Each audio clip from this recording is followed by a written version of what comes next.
Et ça te débloque plein de trucs mentalement, enfin bref, c'est incroyable. Et ça m'a vraiment ouvert les yeux sur ok, je peux faire de l'argent en ligne depuis mon ordinateur, depuis où je veux dans le monde. Donc je suis venu, c'était juste incroyable. Ça a vraiment changé toute ma vie d'avoir cette vision-là. Allez, Tom, bienvenue mon gars.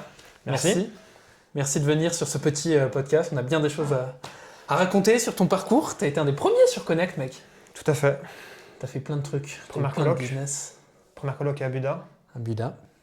1 an et demi presque sont passés, 1 an et quelques. 1 an et demi, ouais. Aujourd'hui, tu as un parcours, on va en parler après, sur des boutiques e-com avec ton associé. Vous faites des choses assez aberrantes, des résultats assez aberrants, soyons honnêtes. Donc une boutique en tout cas qui tourne très bien. Il y a eu un parcours, je pense aussi, qui est intéressant sur comment t'en es arrivé là, tu vois aussi. Parce que ça prend des années souvent pour un entrepreneur d'avoir le truc qui marche et quand tu l'as, généralement, tu focuses dessus et c'est ce que tu as très bien fait. Tu as été exemplaire sur ça, tu es quelqu'un qui travaille beaucoup, moi je te connais. Avec toi, on a été associé sur un business qui a complètement craché, qui a brûlé littéralement. Tout à fait. Tout à fait. On parlait aussi. Donc écoute, le but tout simplement de ce petit podcast, etc., ce sera juste de parler un peu de ton parcours, de permettre à des personnes de voir un petit peu quels sont les entrepreneurs qu'on peut retrouver. Toi, en quoi, par rapport à ton expérience, tu as fait quand même 3 ou 4 colocs, je crois. Ouais. En quoi ça t'a servi? Qu'est-ce que ça t'a apporté niveau réseau, niveau de l'énergie? Je sais que de base, tu avais un environnement complètement différent et pour toi, ça a été un peu un choc. Tu pars quand même d'une grosse solitude, d'un métier qui est très différent de ce que tu fais aujourd'hui. Ouais. Et voilà, je pense qu'on repart sur ça, sur ton parcours. Tu as fait des études, on s'était croisés nous-mêmes pendant nos études. Tout à fait. C'est là qu'on s'est rencontrés. On avait fait un jeu d'entreprise à l'époque, Oui. on s'en souvient. Très Qui nous drôle. mène aujourd'hui à avoir des vrais business et à faire des vraies choses. Exactement. Donc ma question, c'est qu'est-ce qui t'a amené dans le business? Quels ont été pour toi les premiers steps dans le business? Comment ça s'est lancé pour toi tout ça? Les tout premiers sous que j'ai fait en ligne, c'est des trucs bateaux que tout le monde a fait. Le Bon Coin, Price Minister pour ceux qui sont un peu anciens, qui est maintenant Rakuten, où je vendais des livres dessus, enfin bref, des trucs comme ça, un peu classiques. Et là où j'ai vraiment commencé, ça doit être 2019, j'ai fait un peu d'affiliation. Mes premiers euros comme ça, c'est de l'affiliation. Et après, ensuite, de fil en aiguille, je me suis mis un peu dedans. Et là où j'ai vraiment commencé, c'était 2023. Là, on s'est connus. Et où du coup, j'étais consultant en marketing digital. Je faisais des sites web, je faisais un peu de tout là-dedans. Un peu le parcours classique au début. Et comment ça m'est venu de base, j'ai regardé les vidéos de Anthony Nevo. Il n'y a pas vraiment de monde qui le connaît aujourd'hui parce qu'il est assez ancien sur YouTube. De base, c'était du dev perso. Et de fil en aiguille, en fait, il a fait un peu des vidéos sur du marketing digital en ligne que j'ai beaucoup aimé. Et ça m'a vraiment ouvert les yeux sur ok, je peux faire de l'argent en ligne depuis mon ordinateur, depuis où je veux dans le monde, et faire beaucoup d'argent. Et ça a vraiment changé toute ma vie d'avoir cette vision-là très très jeune, quoi. C'était en 2018, je pense, un peu avant. Tu as eu plein de trucs dans le marketing. Je me souviens que tu avais écrit un livre à l'époque aussi. C'est vrai, moi c'est vrai que j'avais oublié, qui n'est plus dispo maintenant. J'avais fait, c'était mon premier infoproduit que j'avais voulu tester sur Kindle, donc sur Amazon, sur Instagram. Une bonne expérience, j'ai pas fait d'argent, enfin très peu d'argent avec, mais bonne expérience, ouais. Ok. Ouais, clairement. Donc du coup, dans ton parcours, tu t'es un petit peu centré sur le général du business en ligne. Qu'est-ce que c'est que le marketing? Comment sourcer des clients? Comment convertir avec un site web? Tout ça, c'est un peu ta zone d'expertise. Tu as un profil aussi vachement axé sur l'automatisation des sujets comme ça que tu génères pas mal. Ouais. Qu'est-ce qui t'a amené dans le e-commerce? Et puis pourquoi aujourd'hui tu as choisi de te concentrer sur le e-commerce et pas de continuer par exemple des sites web, des choses comme ça? Alors, tout part de Connect. Du coup, je vais commencer par un peu mon histoire dans Connect parce que ça vient de là. Moi, du coup, avant d'arriver dans une coloc Connect, j'ai eu 1 an seul à Annecy dans mon appartement où j'étais du coup consultant en marketing digital. Je faisais des sites web pour des clients en France, etc. Et en même temps, on a commencé à monter une boîte ensemble. Toi, tu étais à l'étranger, moi j'étais encore en France. Et quand tu es rentré en Europe et que tu as fait ta première coloc à Budapest, et tu m'as dit, vas-y, viens. Donc je suis venu. C'était juste incroyable. L'expérience de la première coloc, c'est toujours fou. Je me rappellerai toujours des nuits à pas dormir, etc., être trop excité parce que j'avais un environnement incroyable, j'étais plus seul. Et en fait, c'est vraiment ça, Connect, pour les gens qui se sentent un peu seuls chez eux en France, c'est beaucoup le cas. C'est vraiment un réseau et des gens qui sont absolument comme nous. Et c'est très compliqué de les trouver en France, ces gens-là, dans notre entourage. Et le fait juste en voyageant en plus, d'être avec des gens comme ça, c'est incroyable et ça change une vie. Moi, si tu compares ma vie il y a 1 an et demi maintenant, bon, pas grand-chose qu'il y a à voir, c'est juste incroyable. Et donc du coup, ben, au début, je faisais ça. Quand on s'est vu à la colloque du Buda, on a voulu développer du coup notre boîte ensemble. Donc je me suis un petit peu détaché de cette partie-là où j'étais à mon compte. On a fait plein de choses, etc. Ça s'est parfois bien passé, parfois non. On a beaucoup appris par contre, on a beaucoup appris, on a beaucoup bossé. Et ce qui fait que après, en 2025, on a essayé de bosser le truc jusqu'à février-mars, un truc comme ça, ensemble. Et au bout d'un moment, on s'est dit, bon, bah, c'est plus trop le truc qu'on voulait faire tous les deux. Et à ce moment-là, moi, j'avais un peu le rôle dans la boîte, un peu technique et un peu automatisation, etc. Bon, vu que je suis sur un ordi depuis que j'ai 3 ans, ça aide beaucoup. J'ai beaucoup de connaissances techniques, etc., on va dire. Et je suis très à l'aise sur un ordi. Et donc, du coup, à ce moment-là, c'était pile un peu le début de la mode IA, NMITen. Et je suis rentré dedans, en fait. J'ai voulu, du coup, monter ça de base, juste tout seul, en mode bah, je vends des automatisations, je vends de l'IA, etc. aux gens. J'ai eu 2-3 projets comme ça. J'ai eu beaucoup de projets avec des colocs, évidemment. C'est aussi un truc qu'on pas vraiment dit, je pense, mais qui est aussi important. C'est moi, quand j'ai commencé dans les colocs, j'avais pas beaucoup de clients et je faisais pas beaucoup d'argent. Et j'ai aussi fait de l'argent grâce aux colocs avec les clients que j'ai fait, qui étaient juste mes colocs en fait. Et donc ça ouvre à la fois un réseau, à la fois aussi du coup de l'argent, parce que tu fais de l'argent avec les colocs aussi. Et ça te débloque plein de trucs mentalement. Enfin bref, c'est incroyable. Et ouais, du coup, en mars environ, du coup, je fais un peu ce virage-là sur N8N et IA, etc., automatisation. Je commence à en vendre un petit peu, etc., etc. Et j'ai du coup Edgar, qui est maintenant mon associé, qui était du coup en coloc avec moi depuis Budapest. Il est là Il a fait à toutes les Buda. colocs. Ouais, Samouille, depuis il a Buda, tout ouais. fait. Et du coup, il nous a rejoint à Samui. Et de fil en aiguille, j'ai eu de plus en plus de missions avec lui, des pages de site web de base, ensuite des suivis de rentabilité, de l'automatisation, etc. Tout ce qui était un peu back-end dans le e-commerce dont personne ne parle mais qui est super important. Et au fur et à mesure, en fait, j'ai fait de plus en plus de missions avec lui. Et on s'est rendu compte qu'en fait, on était vachement complémentaires et que lui, tout ce qu'il détestait faire, moi, j'adorais le faire et j'étais bon pour le faire et vice-versa. Et, euh, et en fait, de fil en aiguille, j'ai eu de plus en plus de missions avec lui et on s'est dit pourquoi pas s'associer au fur et à mesure. Pas 50-50 dès le début, ce qui je pense aurait été une erreur, mais progressivement avec la montée de la boîte, me laisser prendre des parts et l'importance de la boîte. Et aujourd'hui, on est associé à 50-50 et voilà quoi. Magnifique. Aujourd'hui, vous avez des boutiques, on va dire, qui tournent bien. Ça n'a pas toujours été le cas au début. Je pense que tu as eu, comme tu disais, en fait, tu l'écrivais avant, tu as eu un parcours où tu as fait plein de trucs jusqu'à trouver ta zone de génie. Et je pense qu'aujourd'hui, c'est bien parce qu'il n'y a plus trop de questions à se poser. Ta zone, elle est dans la technique, elle est dans les automatisations, comme tu l'as décrit, dans gérer du flux de data, plein de trucs comme ça. Enfin, tu as un vrai profil tech pour te connaître particulièrement et avoir bossé aussi avec toi. Ouais. Et je pense que tu as réussi à, tu vois, à mettre à profit ta zone de génie. Tu disais tout à l'heure, c'est un peu un petit écosystème finalement, Connect, dans le sens où tu as des colocs avec qui tu vas pouvoir bosser, qui ont filé des missions, où tu vas demander à d'autres, leur déléguer des trucs. Et le fait d'avoir des gens aussi qui soient à distance, en physique, on n'a pas toujours la dynamique, tu vois, du business, dans le business en ligne, de pouvoir voir des gens, leur parler, ça va tellement plus vite. Ouais. Je trouve que Marine, qu'on a eu beaucoup en coloc, c'est le super exemple. Elle accompagne des gens sur des VSL, toute la partie marketing d'une boîte, c'est très bien géré ça. Ouais. Et je pense que c'est une vraie plus-value, tu vois, d'avoir des gens autour de toi qui peuvent répondre à tes interrogations. Je sais pas si tu te souviens dans la coloc à Samouille de Lucas, qui un jour nous avait donné, je sais pas, un exemple sur des e-com, il disait, si tu veux launch une page, c'est une technique qui marche plus aujourd'hui, mais et baisser ton CPM, tu lances une ads avec une photo de chat en Oui, Afrique. c'est vrai. Tu te rappelles de celle-là? C'est vrai, c'est vrai. Et c'est des trucs que tu trouves nulle part ailleurs, tu vois. Ouais. C'est ça, ce concept que je Ouais. trouve assez marrant, ouais. Mais clairement, en fait, t'as plein d'inside où en fait, en général, ça se dit dans des repas. Nous, du coup, on est beaucoup à Bangkok maintenant. Et ça se fait beaucoup dans les repas un peu e-com, etc. On a beaucoup d'insides comme ça. Mais sinon, ça se trouve pas, tu vois. C'est en vivant avec une personne que tu as beaucoup d'échanges, etc. et ce genre de valeurs-là.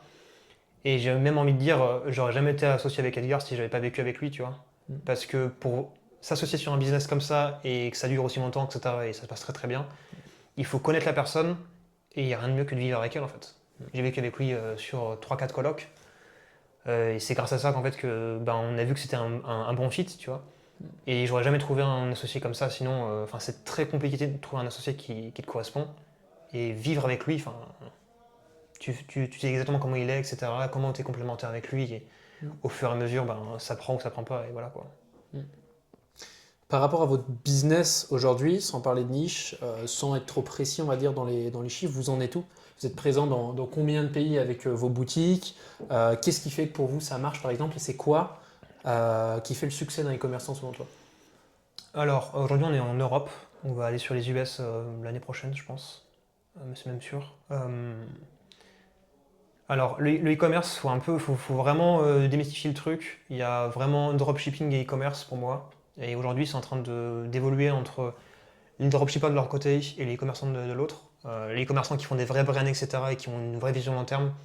Et les dropshippers qui sont là pour faire du cash grab et prendre de l'argent. Ça va aussi très bien, moi je juge pas. Nous, on est vraiment dans la vision brand et un truc long terme. Et moi, je pense qu'il est sous-estimé aujourd'hui, et c'est normal, c'est en fait, dans un e-commerce, au début, il faut vraiment avoir de la traction marketing et passer tout ton temps sur du marketing pour avoir les bonnes ads, bien comprendre le persona, avoir le bon produit. C'est un aliment qui est très compliqué à avoir. Et dès que tu l'as, dès que tu commences à faire les 10K par mois, là, selon la niche, etc., c'est toujours différent, mais nous, notre niche, c'est vraiment beaucoup ça. Il faut commencer à mettre des process en place, automatiser, mettre de l'IA, etc., mettre des humains. Il faut vraiment faire une vraie boîte, tu vois. Et c'est là où Edgar était extrêmement bon pour le début, pour faire les ads, etc., avoir la vision marketing. Il a vraiment l'énergie même pour faire ça et pousser, pousser, pousser, tu vois. Là, moi, j'ai plus la vision et les compétences et le tempérament de poser le truc, faire une structure, faire un process et que tout ça fonctionne bien. Lui, il a vraiment le truc foncer, foncer, foncer. Et c'est ce qui manque. Et lui, ce qui manque, c'est un peu de structure. Et donc, pour moi, à partir de 10K par mois, c'est là où il faut commencer à vraiment poser le truc.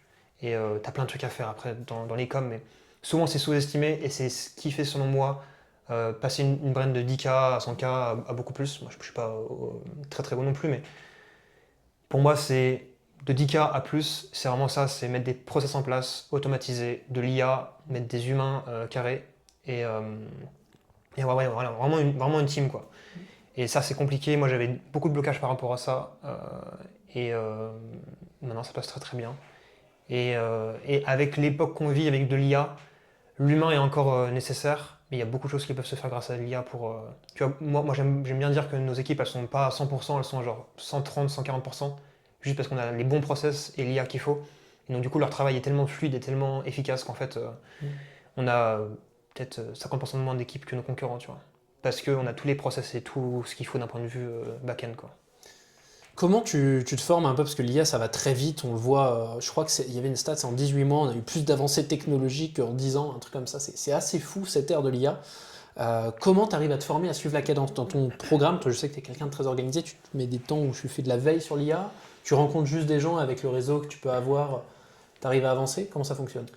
C'est compliqué, parce que je suis encore trop dans l'opérationnel malheureusement avec mon profil. Euh, Aujourd'hui, c'est beaucoup nos équipes et nos connaissances et notre réseau qui nous font des remontées en fait. Nous, du coup, on est beaucoup à Bangkok et Bangkok, il y a un gros pôle e-commerce en français. Donc, on fait beaucoup de meet-up. On a beaucoup d'amis là-bas aussi qui en font du e-com. Et en fait, on se partage beaucoup de valeurs et c'est beaucoup comme ça qu'on fait.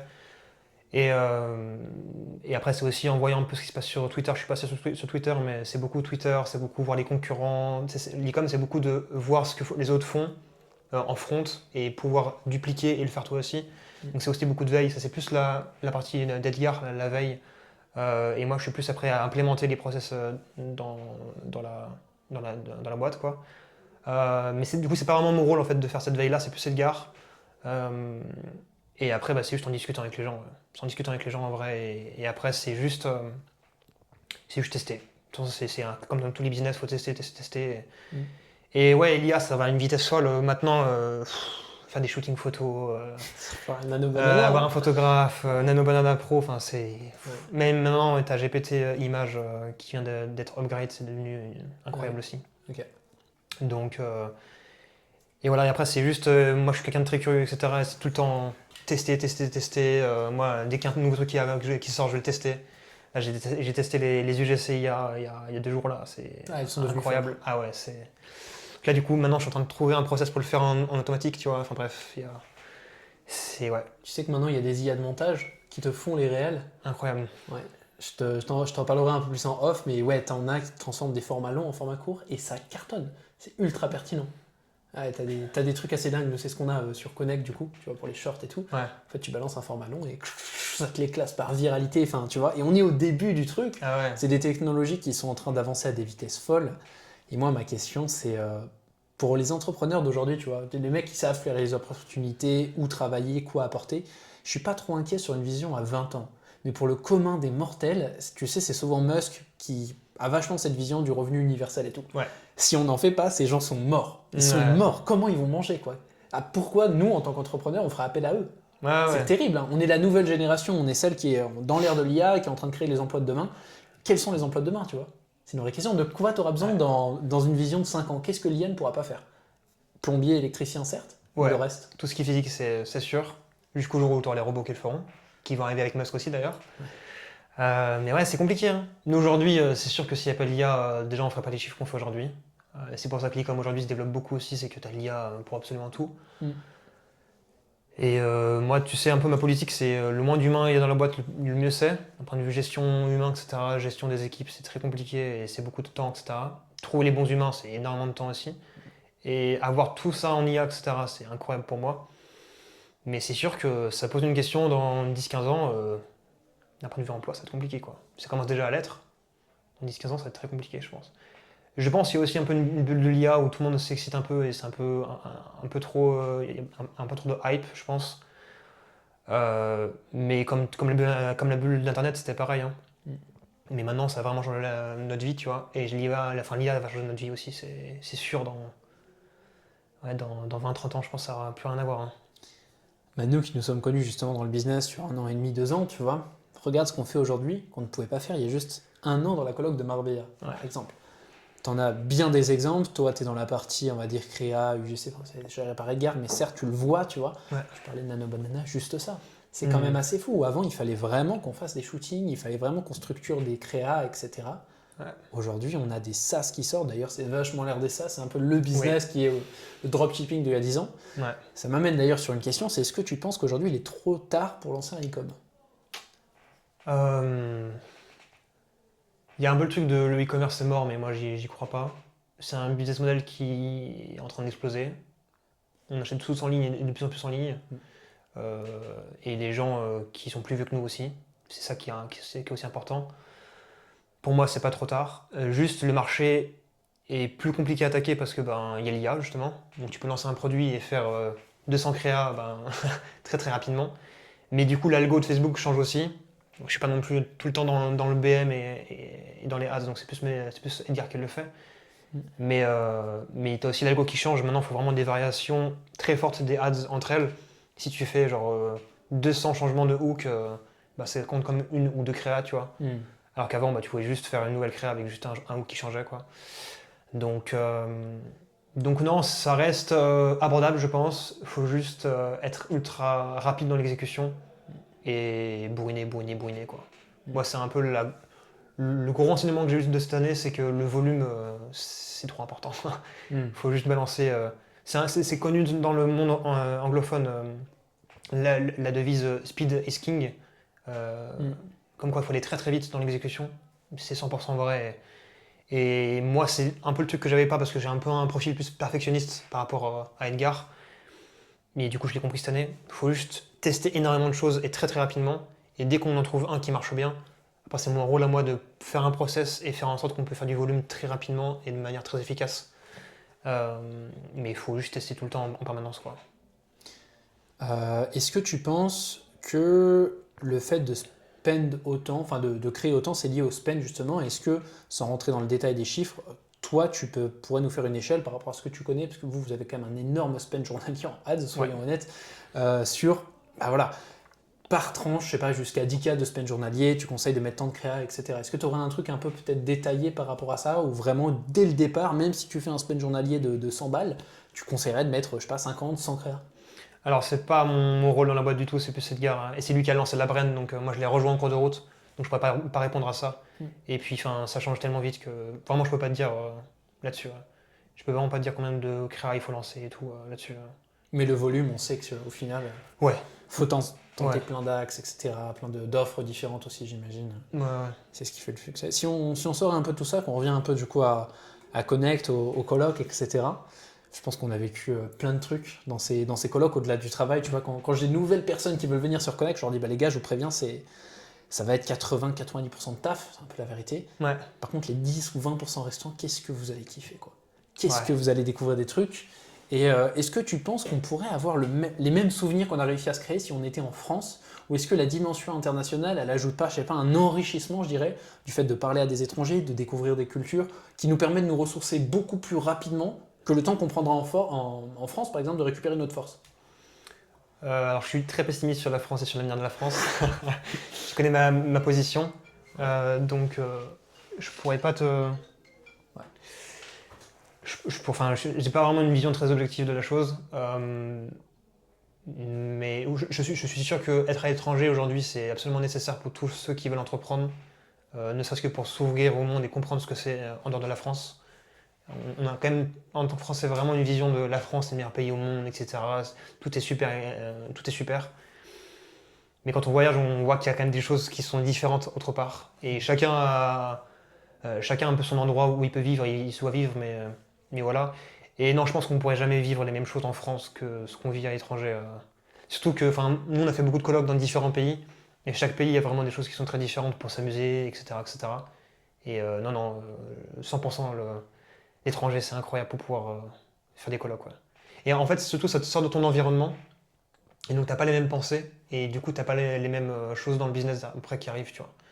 Et donc le fait d'être dans un nouveau pays, avec de nouvelles personnes, dans un nouvel environnement, ça change absolument tout d'un point de vue déblocage de barrières, etc. Et ça change tout dans la vie perso comme pro, quoi. Ok. Ok, c'est lourd. Je sais pas, t'as des souvenirs un peu particuliers peut-être à partager sur des trucs que tu as vécu dans je sais pas, à Marbella, à Budapest, à Samui, on va dire au-delà de la partie travail, parce que certes, elle en fait beaucoup partie. Moi, j'en ai souvent des souvenirs que je raconte. J'ai des anecdotes de fou sur des colloques, tu vois. On en a vécu aussi. Enfin, je pense que tu vois juste les personnes qui font du business en général vivent des choses que le commun des mortels Ouais, est loin d'imaginer, tu vois. ouais, ouais. Et t'en as justement qui se sont fait, on va dire, incendier par rapport à des anecdotes, je pense que tu vois de qui je veux parler, Ouais, ouais.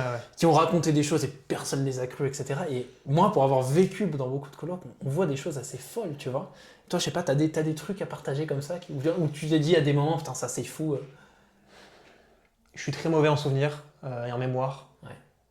Mais j'ai une grosse nostalgie de la première coloc, forcément, parce que c'est là où ça m'a tout débloqué, moi. Première coloc, ça a duré un mois environ. Et quand je suis rentré en France, j'ai dit à mon proprio, ben, je rends l'appart, j'ai vendu ma voiture, et j'ai absolument tout vendu en France et tout mis chez mes parents. Et je suis reparti dans une autre coloc, 3 semaines après. Mais des souvenirs en coloc très marquants. C'est compliqué, hein, comme. Il y a tellement de choses qui sont passées dans cette année. Pour moi, j'ai vécu 4 ans en une là. Ouais, J'ai tellement bougé, j'ai tellement fait de choses que c'est très compliqué. on se fait vite beaucoup de souvenirs. C'est aussi fatigant, mais l'enrichissement, je trouve qu'on a d'un point de vue business, tu vois. Ouais, En fait, le fait de bouger autant, ça t'en apporte tellement, mec. ouais, Ça t'en apporte tellement. Genre, tout va très vite. C'est dur à suivre parfois. Moi, par exemple, tu vois, je le disais là, je suis revenu en France, ça fait un peu plus de 10 jours. Franchement, sur 10 jours, j'ai travaillé 3 jours. Tu vois. Hmm. J'étais complètement KO parce que le Ouais. temps de récupérer de tous ces endroits où tu bouges, toutes ces personnes que tu rencontres, tous ces trucs que tu apprends, toutes ces choses que tu kiffes, que tu découvres, enfin, c'est vraiment tu vois, un lifestyle, je trouve que ça, en fait, ça vient cocher tous les axes dont tu peux avoir besoin en tant qu'humain. On va dire d'un point de vue business, d'un point de vue réseau, d'un point de vue énergie, d'un point de vue découverte. Tu vois, on a besoin de s'enrichir, on a besoin d'apprendre, on a besoin de découvrir des cultures culinaires aussi. Bon, même si la France est un grand pays culinaire, on est bien d'accord, mais Ouais. je trouve que c'est vraiment un condensé, ce truc international qui enrichit énormément, tu vois. Qui enrichit énormément. Et c'est ça qu'on vient chercher à l'international. En fait, c'est une énergie plus qu'autre chose. Ouais. Et je pense que tu vois, c'est la vision qu'on a sur Connect. C'est vraiment, on vient chercher une énergie. C'est pas une coloc. C'est pas ça, en fait, le produit. C'est une expérience. C'est du travail, c'est du kiff, c'est du réseau, c'est des souvenirs où tu te tapes des barres parce que tu en as qui sont complètement fous, tu vois. Il y a des souvenirs avec des gens complètement fous, tu vois. Ouais. Et c'est complètement un mix de tout ça, en fait. Ouais. Ouais, pour moi, le business de Connect, c'est pas des colocs, c'est changer la vie des gens, hein. Franchement, pour moi, c'est vraiment ça, hein. Parce que moi, enfin, j'en suis la preuve vivante, hein. Il y a 1 an et demi maintenant, ma vie, elle a rien à voir. Et beaucoup de colocs que je connais, c'était ça. Et c'est ça, ouais. Donc ouais, pour moi, c'est juste donner aux entrepreneurs ce dont ils ont besoin. Donc, c'est un réseau, des bons moments avec des gens qui sont comme eux, dans des endroits qui sont incroyables. Euh, Beaucoup de kiff aussi, les week-ends, etc. évidemment. Avoir vraiment ce bon mix perso-pro. Et ça change des vies, hein. Ça change des vies. Et je pense que bah, ça c'est aussi c'est un peu les podcasts aussi. Hein. C'est voir à quel point ça peut changer des vies connexes. Mais ouais. C'est beau d'avoir ce retour, tu vois, de ta part justement, parce que toi, t'en as vécu pas mal et je trouve que t'es un des profils qui a eu le plus beau parcours, même si on rentre pas dans le détail, on va dire, des chiffres, etc. Mais aujourd'hui, t'as quand même un avant-après qui est phénoménal. Ouais. Soyons honnêtes, il est abominable ton avant-après, quoi. Ouais. Mais enfin, d'un point de vue perso, vraiment, j'étais. Avant Et Connect, perso, ouais, une autre personne. ouais, vraiment. Ouais, vraiment. Avant Connect, c'était vraiment très compliqué. Une grosse solitude, etc.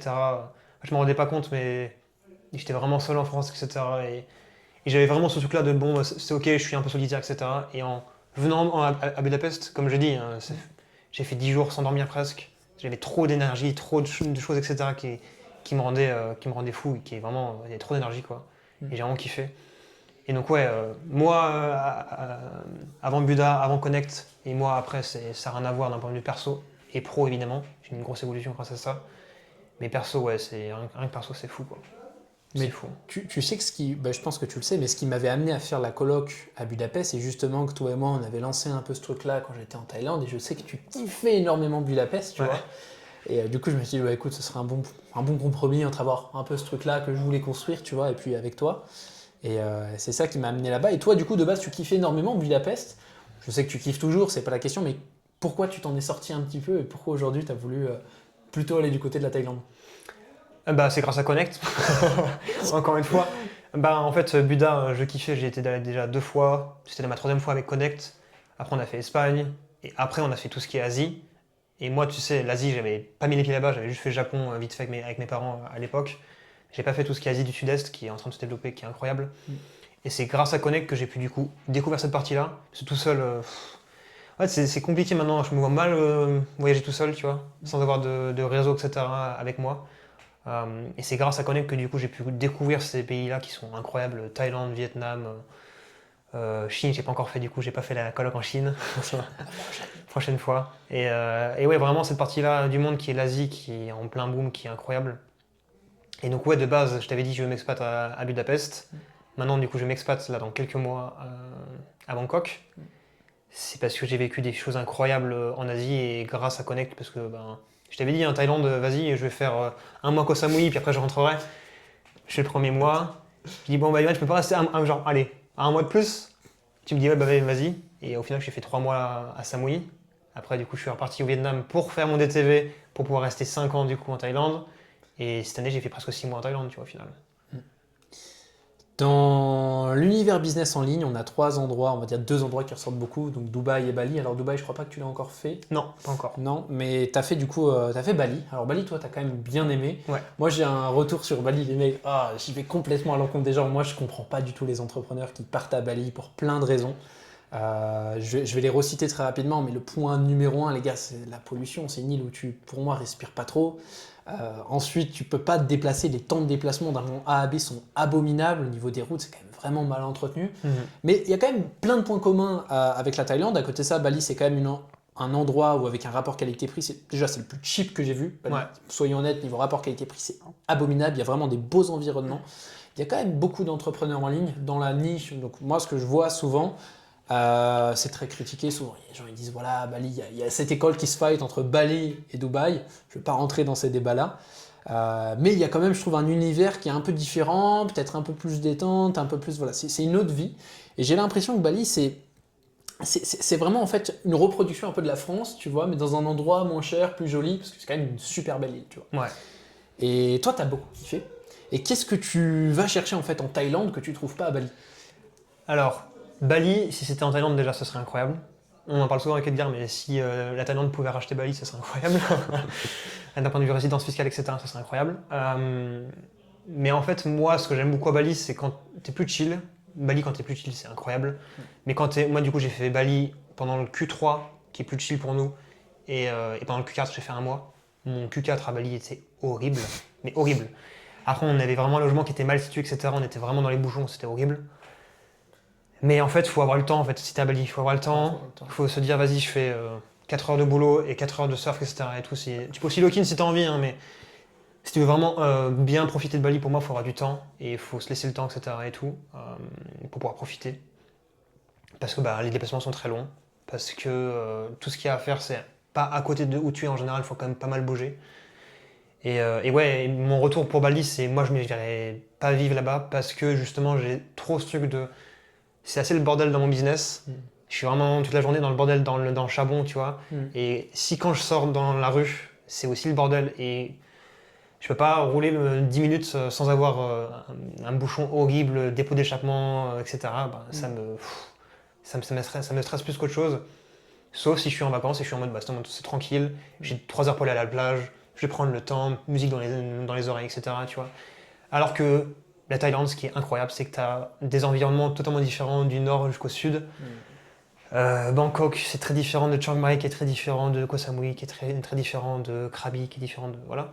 Et donc en fait, moi je pense avoir un pied à terre du coup à Bangkok. Et dès que ça va me saouler, je prends l'avion, je vais à Samui et je fais 10 jours là-bas et je kiffe, tu vois. Ouais. Alors que Bali, t'es quand même très enfermé dans un truc. Et dès que tu veux bouger, en Indonésie, il n'y a pas vraiment d'autre endroit qui est incroyable, tu vois. Ouais, ok, je comprends ton retour, je comprends clairement ton retour, tu vois. Je pense qu'en fait, il y a quand même des points qu'on retrouve, par exemple à Samui Moki que j'aime beaucoup, c'est un peu là où est Connect aussi, tu vois. Ouais.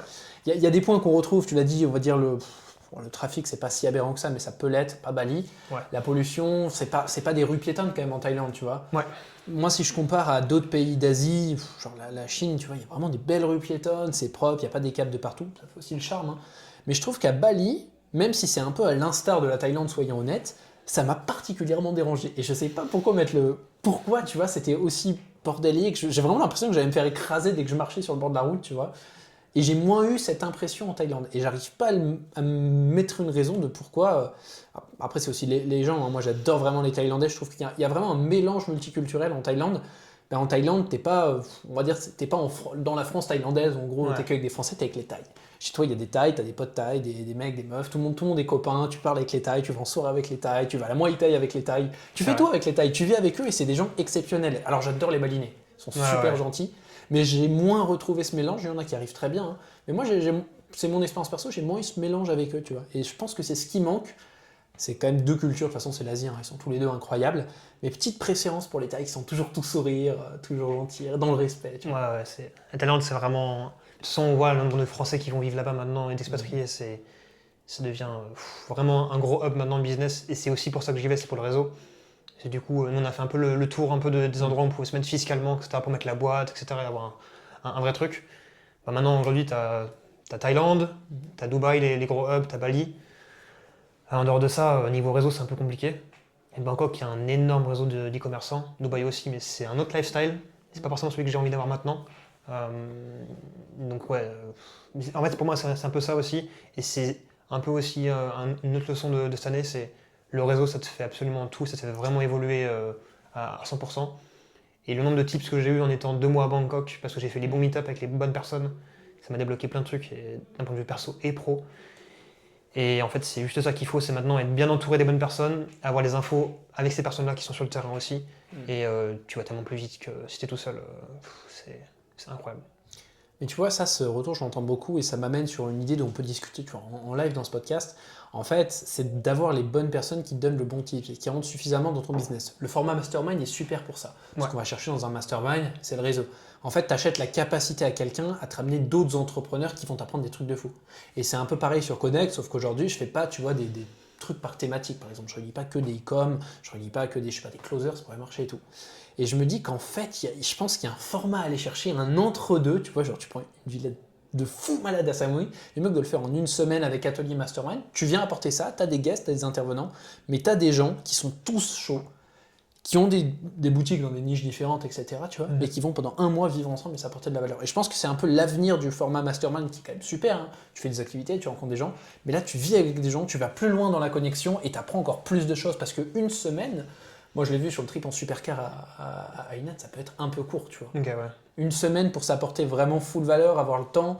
Sur des formats mastermind, moi j'en ai fait 3 avec Connect, c'est super cool. Mais en fait, avec les participants, quand tu as un programme et des choses à faire, tu as moins le temps de rentrer dans le détail. Et je pense que, je sais pas quel est ton retour, mais il y a un format à aller chercher sur un mois, tu vois. Un peu long, hein, mais il y a un truc à aller chercher où là tu viens poncer les connaissances des uns des autres Ouais. et tu ressors, tu fais x10 quoi.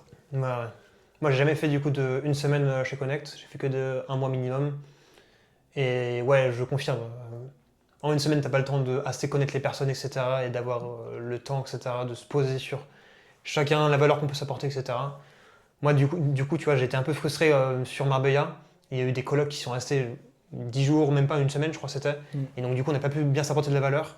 Et donc, ouais, je pense que vraiment un mois, c'est le bon temps minimum. Mm. C'est vrai qu'un méga mastermind en mode full e-commerçant, Ah ouais. ça peut être vraiment, vraiment incroyable. Surtout que souvent, dans chaque niche et dans chaque industrie, tu vois, les commerçants aiment bien rester avec des mecs dans l'e-commerce, etc. et tout. Mm. Et donc, ça fait aussi une synergie, ça fait aussi beaucoup de choses qui peuvent être bénéfiques pour l'avenir, etc. Donc, ouais, je valide l'idée. Hein. Je valide l'idée, fonce. Un projet est né dans ce podcast. Écoute, très lourd, on a parlé de pas mal de sujets, on a parlé d'expatriation, rapidement de fiscalité, de choses comme ça. Il y a quand même des choses à aller chercher à l'étranger, il y a une certaine liberté. Tu as dit que toi, tu avais du mal avec la France aujourd'hui. Alors évidemment, le problème, il est certes fiscal, mais c'est pas la seule raison. Non.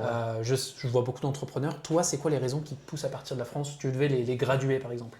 Le plus gros, c'est que je ne me vois pas avoir le projet de vie qui est le mien en France, qui est d'avoir des enfants en France. C'est vraiment mon projet de vie.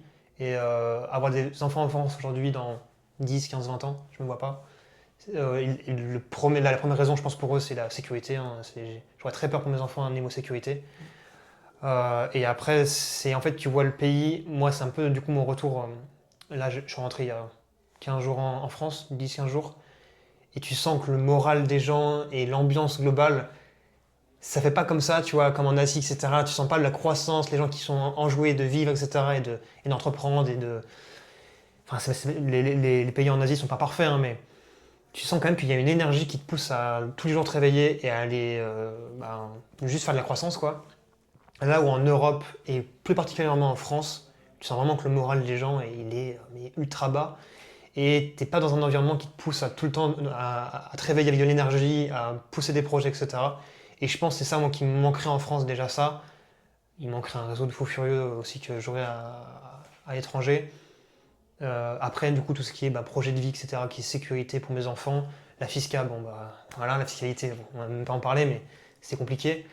Si, nous, en e-commerce, c'est très simple. Hein. Si tu as un concurrent qui est à l'autre bout du monde, qui paye pas sa TVA, qui paye pas d'IS, qui paye pas de charge sur les salaires, toi tu payes tout ça en France, bah, le concurrent il t'explose. Quoi.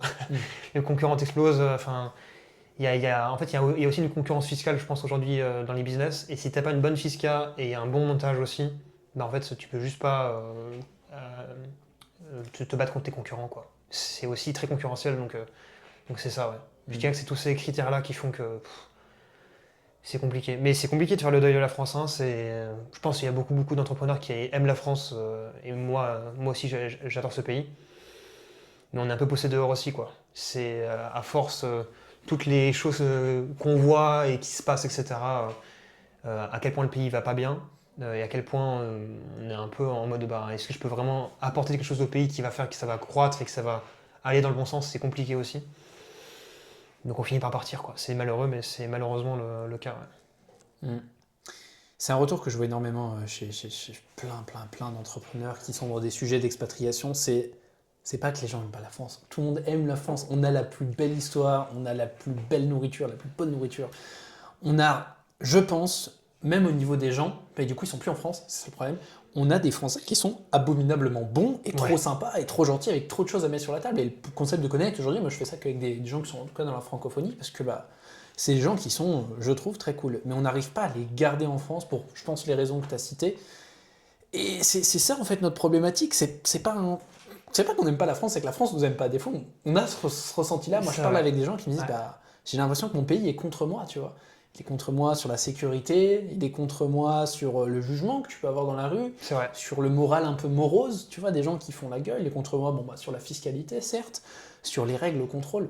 Moi, mec, j'ai tellement d'anecdotes par rapport à la Chine, le pays le plus critiqué au monde. Alors, tout n'est pas bon à prendre, attention à prendre avec des pincettes, il y a plein de choses qui sont dites, qui peuvent ne pas rentrer dans les standards européens, mais la finalité, c'est que ce que j'ai vécu en Chine moi, ma copine est chinoise, tu sais que j'ai passé sur un an plus de 3 mois en Chine, Ouais, qui est censé être le pays avec le moins de liberté. Alors certes, il y a des points où il ne faut pas parler, mais ouais. c'est fou le niveau de liberté qu'on a à l'étranger, qu'on peut avoir à Samui, mais qu'on n'a pas du tout en France, tu vois. Sur, je sais pas, la conduite de véhicules, la capacité entrepreneuriale, juste d'un point de vue business, ce que tu peux faire, pas faire, les normes européennes, putain, c'est fou. Ouais. Toi qui es dans l'e-com, c'est fou tout ce qu'il faut Ouais, non, mais respecter. c'est. Ouais. C'est abominable. Tu sais, t'as une liste de trucs comme ça, mais comment tu veux Ouais. t'en sortir pour lancer un business en Europe? Et souvent, on a ce truc-là de, si tu es capable de gérer un business en France, tu peux le faire dans n'importe quel pays. Parce que tu enlèves toute la partie taxe. Certes, les Français ont aujourd'hui un pouvoir d'achat, donc c'est que l'avantage sur le profit et tout. Mais tes produits sont 10 fois plus chers qu'ailleurs. Mais mec, je te jure, quand j'ai fait un mastermind en Chine, donc tu vois, on a offert des petits goodies, des trucs qui faisaient partie du truc. Mec, c'est fou. Mais c'est fou ce que tu peux faire. C'est littéralement 7 à 10 fois moins cher qu'en France. Même produit, même entreprise et tout. Ouais. Non, mais de toute façon, la Chine, ils sont trop forts. Hein. Ils vont nous tuer. Ah, franchement, là, la Chine, sur les 10-15 prochaines années, ils ont la dalle. Hein. Ils ont la dalle que nous, on n'a pas ou on n'a plus, quoi. Ouais. C'est. Ouais. La Chine, c'est vraiment. Bah, du coup, j'ai pas encore fait la Chine, je suis pas encore allé, mais je pense que quand j'irai, j'aurai un peu ce sentiment-là, je pense. Mais du coup, parler avec beaucoup de Chinois, parce que dans mon business, je parle avec beaucoup de Chinois, etc. Et d'en avoir côtoyé un petit peu, c'est vraiment une culture qui n'a rien à voir.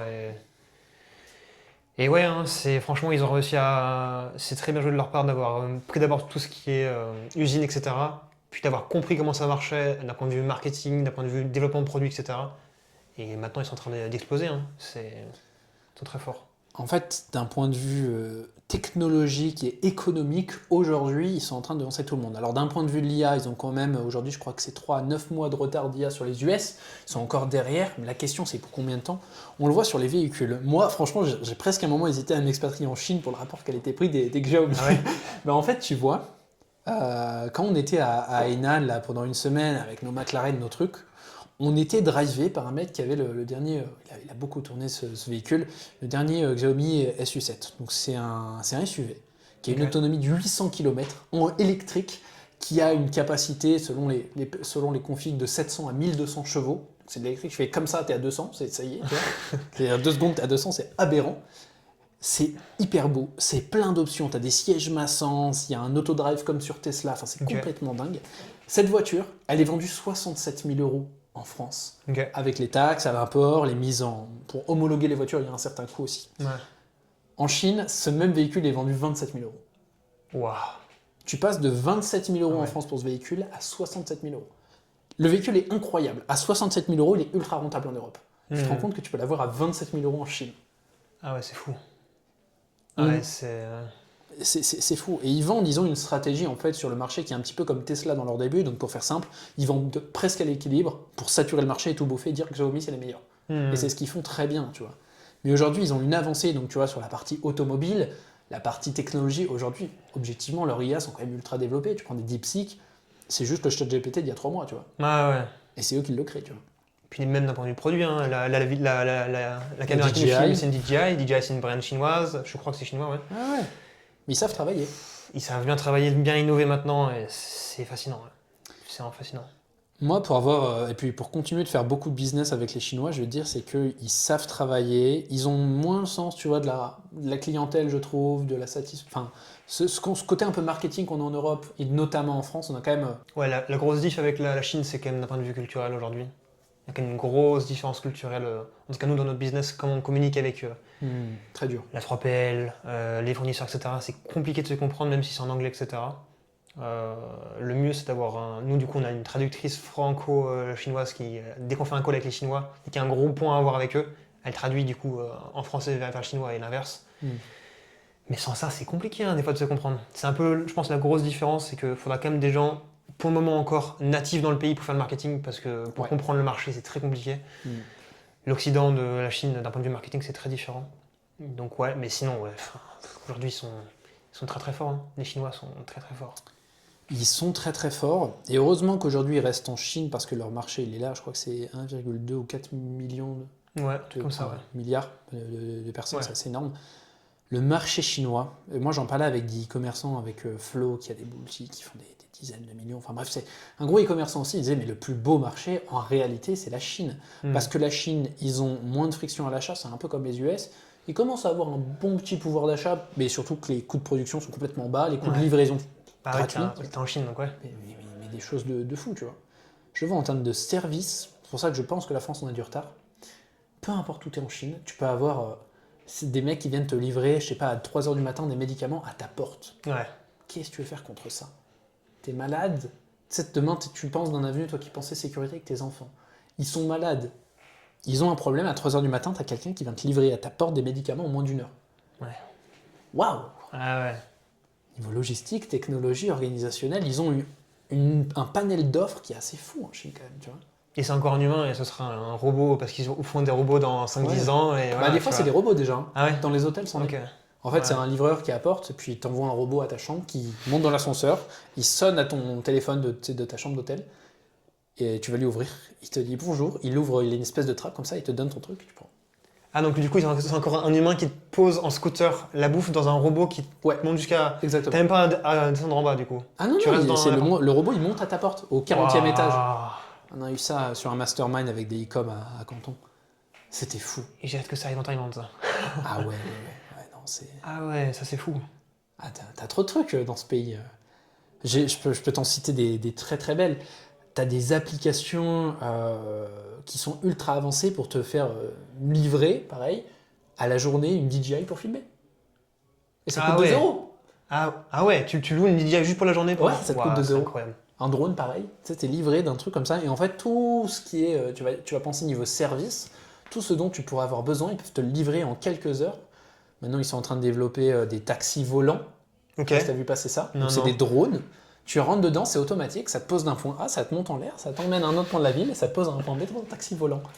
Qu'est-ce que tu veux faire contre ça, quoi? Ouais, c'est fascinant. Et nous, on n'arrive pas à le faire en France. Et on va dire aujourd'hui, je reste quand même un peu novice par rapport à ça, mais d'un point de vue économie, géopolitique, tout ça, si on n'y arrive pas, on a trop de contraintes. Ouais. On a trop de régulations, on a trop de taxes aussi, parce que importer ces produits qu'on n'arrive pas à produire, on n'a plus de secteur industriel. Mhm. On est obligé d'aller les chercher en Chine, mais ils en veulent pas. Enfin, Ouais. on nous dit qu'il faut pas acheter en Chine, mais en même temps, tu peux pas produire en France non plus, quoi. Ah bah ouais, c'est compliqué, hein, d'un point de vue marche. C'est très compliqué. Ouais. De toute façon, maintenant, t'as une concurrence mondiale sur absolument tout. Enfin, il y a une concurrence entre les pays sur tous les sujets, tu vois. Fiscal, produits, technologie, tout. Donc là, il faut que les pays commencent à se réveiller et à dire faut qu'on on améliore la qualité de vie des habitants, sinon bah, ils vont se barrer, quoi. Tu vois. Selon toi, est-ce que la France pourrait être, entre guillemets, sauvée, tu vois, améliorée drastiquement en tout cas, par rapport à sa situation actuelle? Moi, j'y crois pas, ouais. Ouais, tu penses qu'on est trop loin, on est trop Moi, engouffré? pour moi, c'est trop tard d'un point de vue. En fait, pour moi, il faudrait un énorme coup politique, tu vois. Il faudrait avoir un gros changement politique d'un coup et avoir une vision très long terme pour le pays et que tout le monde y adhère. Mais tu vois comment le pays est segmenté aujourd'hui, c'est compliqué, quoi. Il y a vraiment plein de camps différents et personne n'est d'accord entre eux. C'est un peu le bordel. Et sans le politique, qui aujourd'hui est quand même très très présent en France sur absolument tous les sujets dans la vie de tous les jours, quoi. Le politique est super important. Sauf gros changement politique, je vois pas vraiment la France aller dans le bon sens, quoi. Ça, c'est très compliqué. Et là, plus ça va, plus il y a peu de marge de manœuvre, tu vois. Plus on arrive avec de la dette, des choses comme ça, de plus en plus de gens qui partent, etc. Il y a d'entreprises qui partent aussi, qui font que le créneau, on pourrait tout relever et commence à être un petit peu restreint. Donc, Et surtout, tu vois les jeunes, comme nous, qui restent pas. Il y en a énormément qui partent, des jeunes et des moins jeunes aussi d'ailleurs, qui partent mettre leur boîte autre part parce qu'ils en peuvent plus, quoi. C'est triste, mais... J'ai un nombre d'histoires comme ça d'entrepreneurs qui sont en France et qui se font avoir. Damien, il leur arrivait des choses récemment. Ah ouais. Ouais, c'est des commerçants. Des commerçants en France, de moins en moins parce que c'est compliqué. Bah ouais, ils sont trop régulés en fait. C'est Mm. pas des contrôles, des machins, de ce que vous vendez en ligne. En fait, comme il y a plein de règles, c'est dur de les suivre, toutes ces règles. En fait. Ouais, c'est un peu C'est pas que vous limite voulez pas, impossible. c'est pas que vous n'y arrivez pas. Ouais. Et, Ah bah ouais, surtout que t'as un concurrent qui ne suit pas et qui passe devant, parce que c'est dur, ça, hein. c'est comme ça le business de base, c'est pas d'abord voir si toutes tes réglementations sont bonnes, c'est d'abord faire de l'argent, voir qu'il y a de la traction, et après tu commences un petit peu à faire des choses carrées, etc. Mais si dès le début t'as un concurrent qui paye pas de la TVA, qui paye pas d'IS, etc., et qui s'en fout de la qualité du produit, Bah, c'est compliqué de faire un truc bien en France avec du stock en France, des employés en France, etc. C'est très compliqué.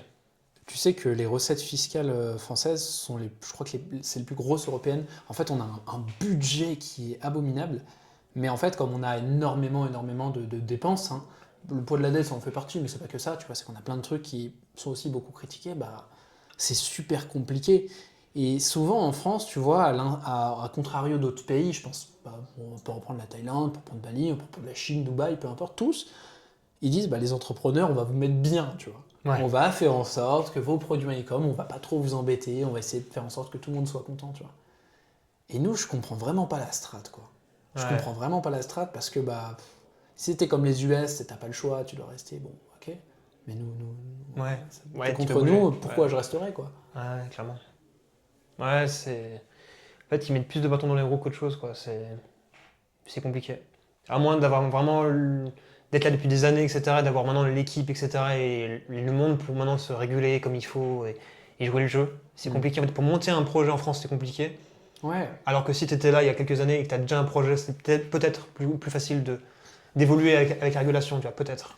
Moi, je te dirais que c'est plus simple de lancer un projet en France qu'à l'étranger parce que tu as accès, quand même, ça reste un paradis bancaire. Ouais, Il y a beaucoup d'aides aujourd'hui pour ceux qui se lancent. Alors, après, tu me diras, ce qu'on appelle des aides aujourd'hui, c'est le triple des impôts que tu as dans d'autres pays. Je pense à la micro-entreprise qu'ils ont encore augmenté pour des pauvres ouais, gens qui, tu sais, tu gagnes même pas 1 000 € par mois, qu'on vient déjà de prendre 30% de ton CA et puis ils ont augmenté. Enfin, avant c'était 20, maintenant c'est 26, je crois. ouais, c'est 26 là. Ouais. C'est un peu tristouné, on va dire ça comme ça.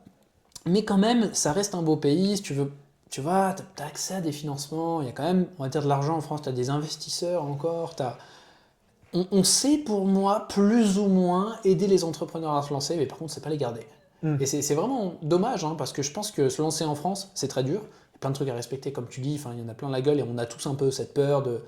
Je vois énormément d'entrepreneurs avoir des peurs fiscales alors ils gagnent déjà même pas d'argent, tu vois. Ouais, Ils ont même pas lancé leur business, qu'ils sont en train d'avoir plus peur de perdre 30% de leur temps dans l'administratif. Littéralement, sur une semaine, ils perdent 30% de leur temps en administratif pour respecter les régulations, tout ce qu'il faut, en fait, par peur, et en fait, ça les freine. Ils n'arrivent pas à avancer, tu vois. Et je pense qu'il y a beaucoup d'entrepreneurs bloqués à des steps aujourd'hui parce que, bah, régulation. ouais, clairement. Ouais, c'est. En e-commerce, t'as énormément de peur fiscale, TVA, DGCCRF, c'est un énorme sujet parce que vu que c'est des produits qui sont importés, des fois, c'est pas forcément dans les bonnes normes européennes pour le moment, mais il faut quand même tester le produit. Enfin bref, il y a plein de choses qui sont très compliquées. Donc ouais, c'est. Pour moi, commencer en France, c'est possible, etc. Et d'ailleurs, c'est ce que je recommande si c'est français, bah, autant commencer en France, etc. Mais après, évoluer en France, grossir en France, c'est compliqué. Grossir, c'est compliqué. C'est un challenge, hein, pour vous, ouais. Ouais. Ou sinon, il faut vraiment avoir une structure très différente et vraiment prendre le temps, etc. Mais là, j'ai plein d'e-commerçants qui voulaient faire des choses bien en France, qui ont commencé à faire des choses très bien en France, des belles brands, des beaux stocks, etc., etc. Et tu fais arriver ton stock en France et tu as un problème parce qu'il n'y a pas cette petite réglementation, cette petite étiquette. Tu te fais bloquer ton stock en France et ton biz, il est remis en question juste parce que niveau réglementation, c'est compliqué, quoi. C'est fou, hein. On n'a plus la libre économie, en fait. On l'a Ouais, perdu, ouais. je pense. Ouais, en Europe, c'est compliqué, ouais. En Mm. Europe et surtout en France, c'est compliqué d'un point de vue réglementaire à tout suivre. Ouais. Très très compliqué. Et t'as toujours cette peur, justement, comme tu disais, de Mm. pas être dans les cases, de pas être dans les trucs, parce que c'est tellement flou, il y a tellement de choses à respecter que. C'est marrant, je vois beaucoup d'entrepreneurs que j'ai connus, qui sont expatriés dans d'autres pays et tout, qui se sentent plus, hein, dans un pays dans lequel ils ont pas vraiment de droit, parce que c'est pas des locaux, tu vois, Ouais. que dans leur propre pays en France. Et j'ai l'impression que nous, on sait pas défendre nos citoyens, tu vois, de tous les points, du point de vue business, du point de vue sécurité, enfin, on n'arrive pas à les défendre correctement et c'est un peu triste, tu vois. Et par contre, dans d'autres pays, ils le font très bien pour les leurs, tu vois. Et même pour ceux qui sont à moitié, tu vois, un pied dedans, un pied dehors, Ouais. les expats souvent, bah, ils arrivent très très bien à préserver leur patrimoine, leurs droits, etc. Tu vois. Hmm. Et c'est ça qui est dommage, quoi, qui nous freine un peu en fait, le Ouais, développement. c'est ça, ouais. Ouais, clairement. Enfin bon, ça nous fait bien des sujets, je pense qu'on va pouvoir s'arrêter là, on a parlé de plein de trucs. C'était un vrai plaisir de parler de tout ça avec toi, mon cher Tam, c'était une belle discussion. Avec plaisir, ouais. Je te remercie. Je pense on a eu des beaux souvenirs, on va dire, d'un Connect. On va continuer d'en avoir. On va se recroiser, à mon avis, sur d'autres formats à l'avenir. Et puis écoute, je sais pas si t'as un dernier mot à partager avant de nous quitter. Bah, en vrai, faut essayer Connect. J'ai envie de te dire, faut essayer Connect, faut tester l'expérience.